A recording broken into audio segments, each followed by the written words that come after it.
Pourquoi je n'ai pas vu ce film plus tôt? Pour les gens, aujourd'hui, il faut qu'on parle de K-pop Demon Hunter, puisque j'ai pu le voir et il faut absolument que je vous fasse une review sur ce film qui était vraiment génial. Avant toute chose, n'hésite pas à t'abonner si t'aimes la pop culture, et on commence. Le film est disponible depuis le mois de juin sur la plateforme Netflix, et bah moi, j'ai mis un petit peu de temps avant de le voir, parce qu'en vrai, j'avais pas trop envie de le voir. En fait, je vais vous expliquer, c'est tout simple, c'est parce que ça ne parle pas forcément de thèmes qui m'intéressent à première vue, et au final, bah je me suis laissé tenter par ce film, et c'était une putain de dinguerie. Encore une fois, Sony Animation nous pond un film qui est vraiment incroyable en termes d'animation, c'était carrément le festival, enfin...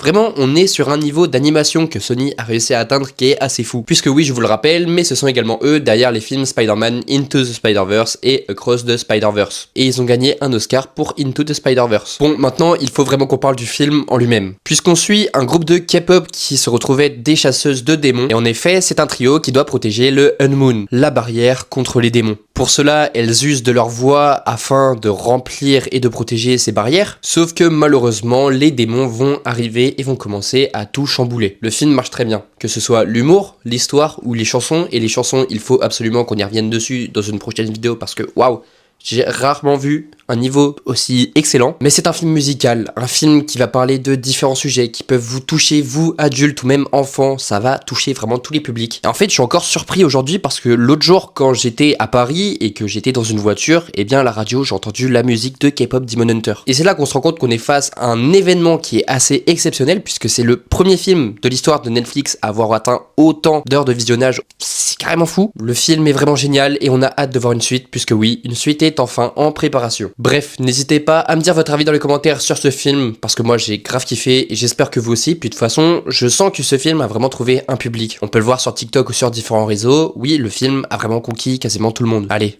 ciao ciao.